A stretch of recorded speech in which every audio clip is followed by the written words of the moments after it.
Well, hello, everyone. I'm Tyler Chrestman, and welcome to the Chrestman Conversation. Today on the podcast, we're going to be talking about an article that was written on a website called The Root. Article is called Whiteness is a Pandemic. It was written by Damian Young.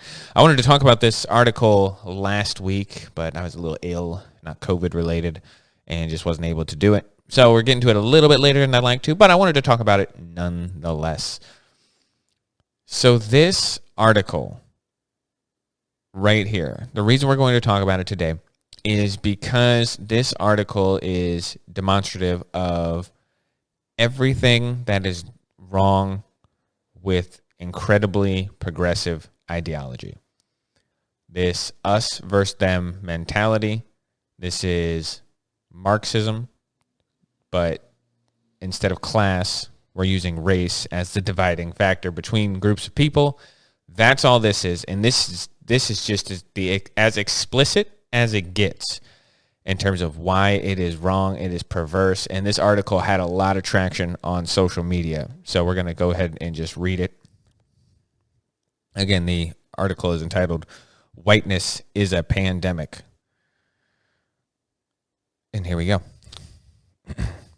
I don't have much to add here today that hasn't already been said. Whiteness is a public health crisis. It shortens life expectancies. It pollutes air. It constricts equilibrium.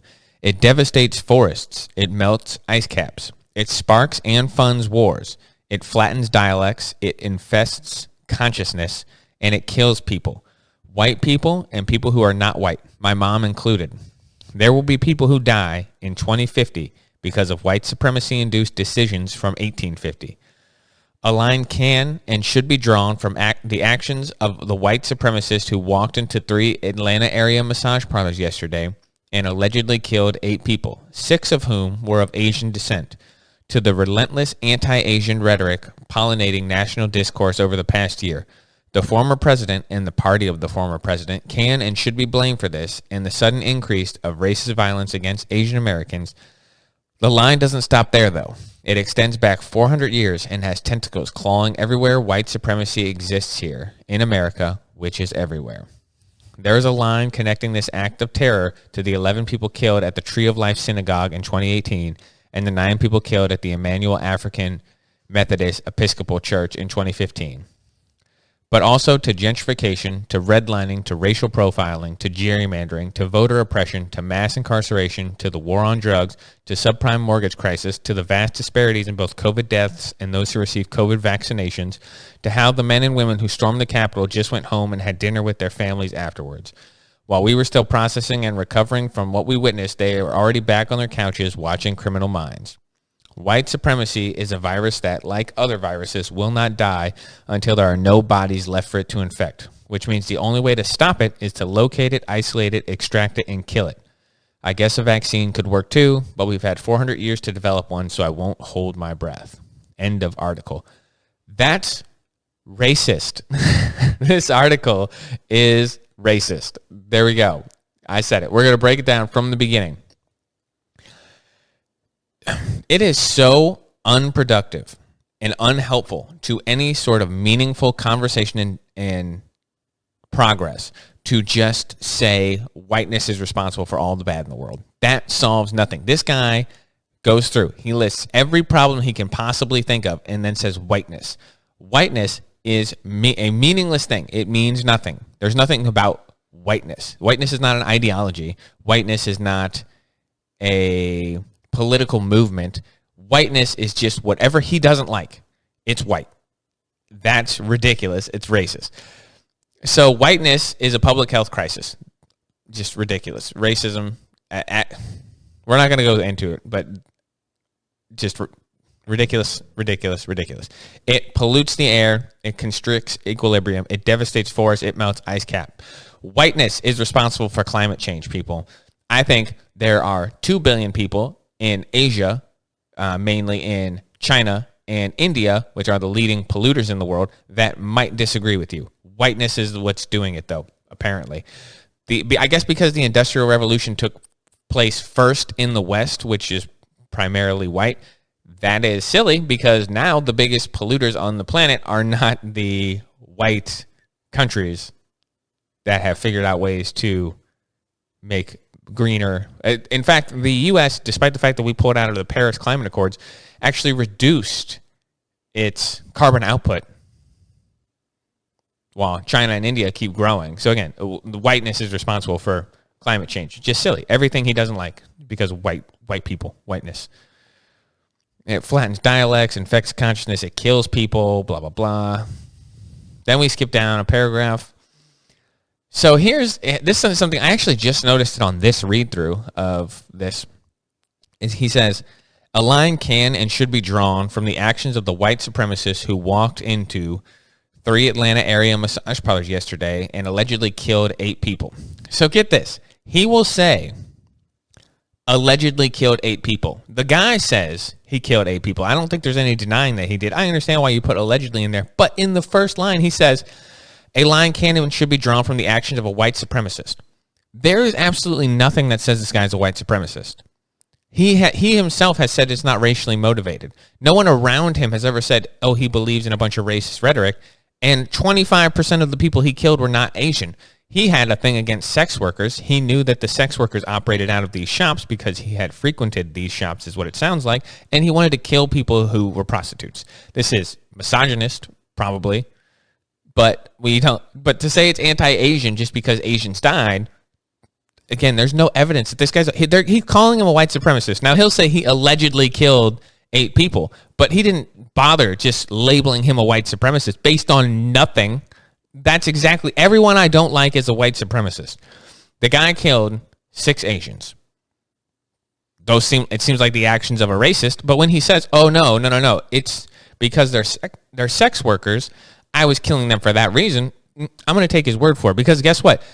The guy who went into Christchurch or Dylan Roof, whatever that, the guy from he was a Christchurch guy, I think. He said, yeah, I did it because I'm trying to start a race war because I don't like black people. That's what he said. I take his word for it. Because most racists, when they kill people based on racism, guess what? They're not embarrassed by their racism. He just killed 8 people. You think he's going to get up there and then hide why he did it? The guy did it to get attention and because he's a terrible, awful human being. I'm not in favor of the death penalty, but if someone deserves it, it's people like that guy. But you're going to label him a white supremacist based on nothing, but you'll say he allegedly killed 8 people, even though he said, yeah, I killed him. That happened. Just silly. The other thing he does in this paragraph is he blames the president and the party of the former president for the uptick in violence against Asian Americans. He's talking about Trump. He's talking about the fact that Trump says China virus or the Wuhan flu, and he's saying that, oh my gosh, acknowledging that the virus came from Wuhan or China is making people more racist. The problem here is that he's drawing a clear line between that and the uptick in violence against Asians. As far as I'm aware, and please, people, provide me some evidence that supports this claim, not my claim, supports his claim. Because from what I've seen, a lot of the high-profile attacks against Asian Americans I've seen, the perpetrators are black. Now, it's possible that a bunch of black Trump-loving supporters are out there committing crimes against Asians. It's also possible that the people who are committing these crimes don't like Trump at all, and that you're just drawing a line because you don't like Trump, you don't like his rhetoric, and you don't like Asian violence, and you're saying, aha, look, I don't like all 3 of these things, let's lump them together based on nothing again. Based on nothing. There's absolutely nothing that this is correlation causation. You're saying Trump said a thing, there's this other thing I don't like that happened, therefore Trump caused it. How do you know that? What sort of multifaceted, multifactored analysis did you do that ruled out everything against Asian violence, including the fact that there was a pandemic that came from China and boiled it down to Trump's rhetoric? Anything? No? Nothing? Oh, that hasn't been done because it's ridiculous on its face? Yeah, I agree.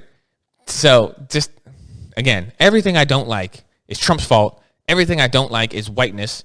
This basically analogy, synonym. It might as well be a synonym. This synonym for bad things. Whiteness is just a synonym for bad because everything I don't like is the result of whiteness. There's a line connecting to the Tree of Life Synagogue and the people killed at the Emmanuel African Methodist Episcopal Church.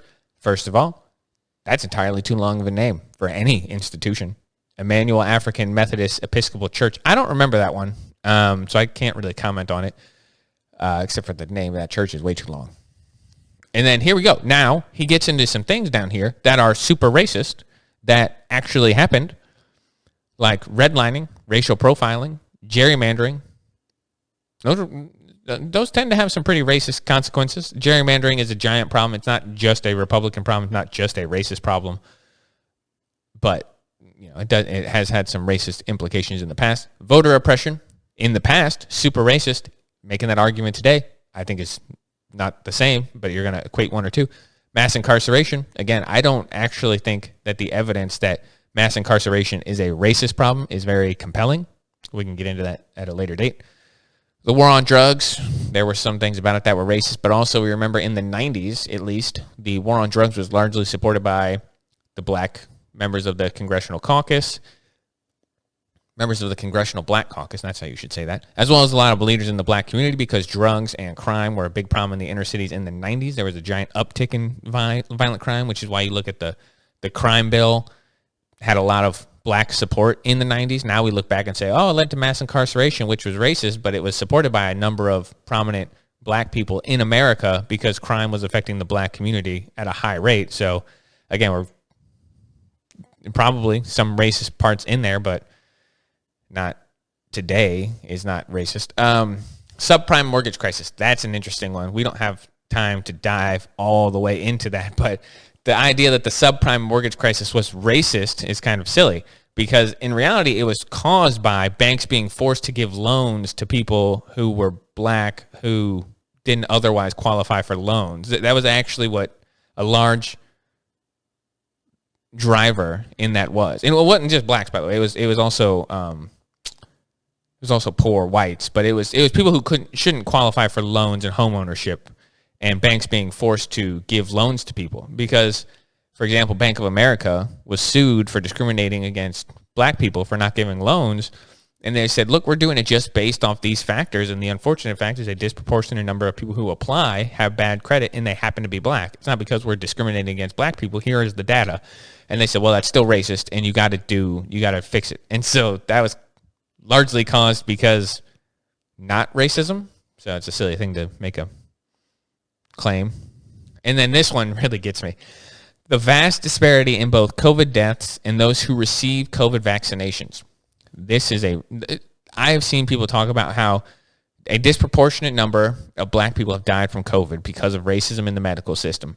Nothing supports this. It could, now here, let me just say this. Racism could play a factor, but to blame it on racism inherently just because of a disparity is a really bad argument that when you base it on nothing, does nothing to make anything better.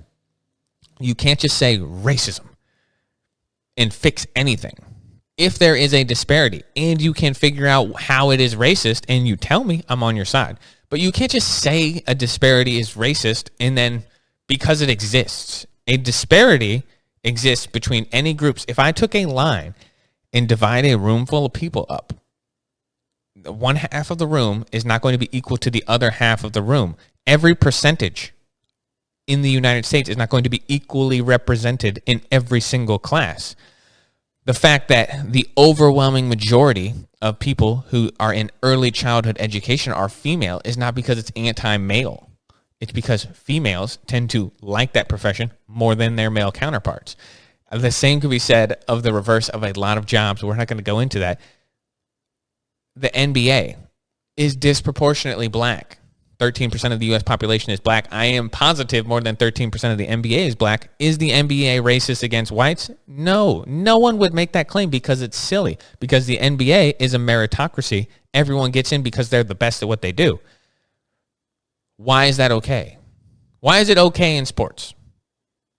Why is it that we can have more blacks in the NBA and that's fine and it's not racist? And we all know it's not racist. I'm not saying it is. I think it would be a ridiculous argument to say it is.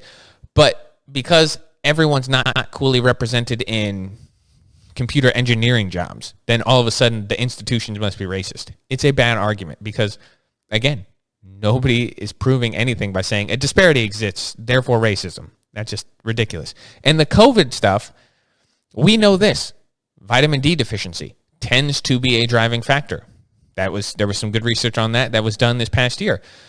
The black population in the United States is more significantly deficient in vitamin D than the white population because they're not the melanin in your skin actually prevents the absorption of vitamin D. So unless you supplement with vitamin D, you're not getting enough vitamin D. We know that's a driver in COVID-related deaths.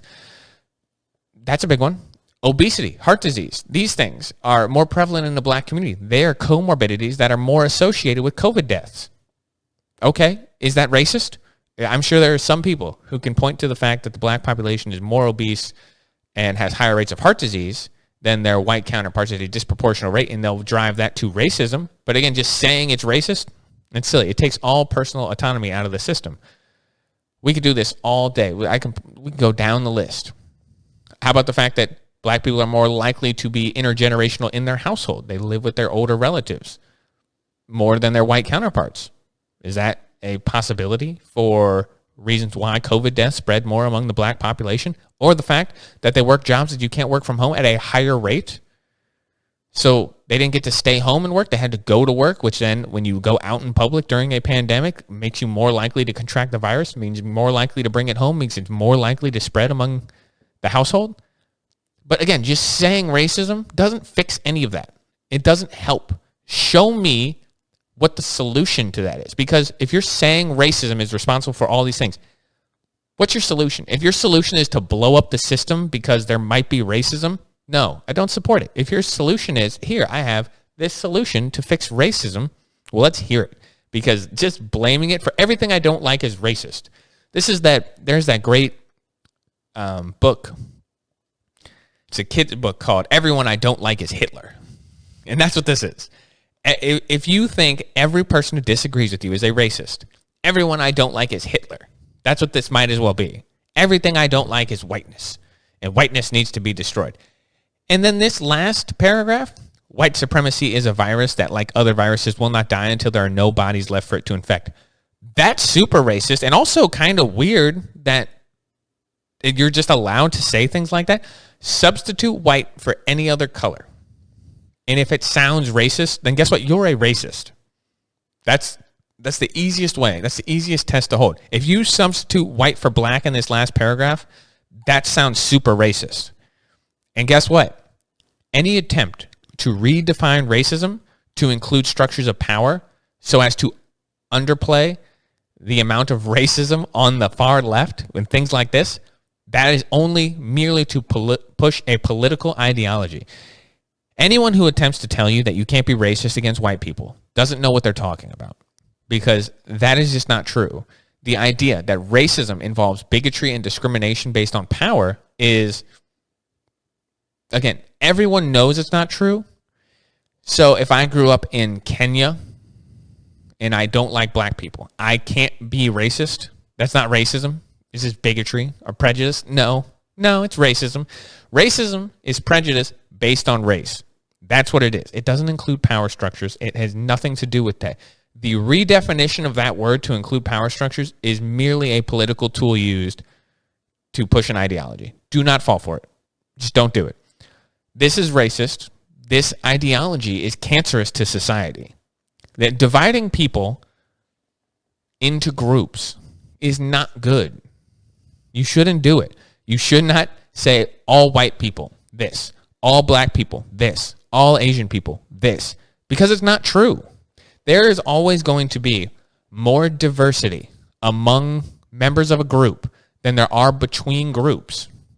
What I mean by this is the difference within the black community is greater than the difference between the black and the white community. Does that make sense? Am I explaining that correctly? The white people, let's use white people as an example. White people are so diverse in what they believe, their ideology, how they think, feel, act, how they vote, all these different things, that it is the range is going to be greater than the difference between that group and the black group. It just is. It's just there's more differences between groups than are within groups than between groups. That's all, and that's something we should all remember. But this guy, people like this guy, they don't think that way. He's very comfortable saying whiteness is a virus that needs to be eradicated, and it won't die until there are no bodies left to infect it. If I said that and I substitute white for black or white for Asian, that kind of statement would get you kicked off of Twitter. That kind of stuff would violate hate speech on Facebook. But it's fine this way, and that's not fine. It's not fine, and we shouldn't be okay with it. Racism is racism. Call it out. This is racist, and people like this are not good people. You cannot say things like this about entire groups of people. It's harmful. It's bad. This is bad. This is a bad article. And it 100,000 likes on here. It's prevalent. It's here. And it's scary. This kind of ideology is scary. This is the horseshoe of racism. If you have on the, let's see, on the screen. Okay. So if you have over here on the right, you have your hardcore racists, your white supremacists, your far right white supremacists. Then you have on the most racist you could be. Then you have other people on the right. They get less racist. And then you have the middle. Then you have the left. And then you have the far left. And they come back up. And they're right here. The far left and the far right on that horseshoe of racism, they're right here together. The far left is racist. They are racist. They're willing to discriminate against Asians. They'll keep them out of universities. They will treat Asians as white when they are inconvenient. They're the model minority. They'll treat them that way. If you vote for, you want to see racism, go look at a black conservative and then look at the way people talk about them. Go look at an Asian American who is like Lauren Chen and see the kind of things that she shares that people just call her in her DMs. It's not great. It's racism, and it's from the far left, and it exists on the far right too. But what I'm trying to point out is that it exists on both sides, and this stuff is a cancer. Anyway, we're going to leave it there for the day. I got an announcement. I am going to have the first guest on this podcast, which is going to be fine. This was always the goal. We were going to have some people. We are going to have a guest on here on Monday. I think the episode should be up by Tuesday or Wednesday of next week. And this is a gentleman, I'm not going to give his name at this moment, but he is going to be running for Congress here in Missouri. So if you have any questions that you would like a possible future member of Congress to answer here on the podcast, go ahead and send me an email or leave a comment either on the Facebook page or on the YouTube page. Any of those ways, I check them all pretty regularly. And with that, we're going to leave it there. And I hope you folks out there have a fantastic day. I'll see you later.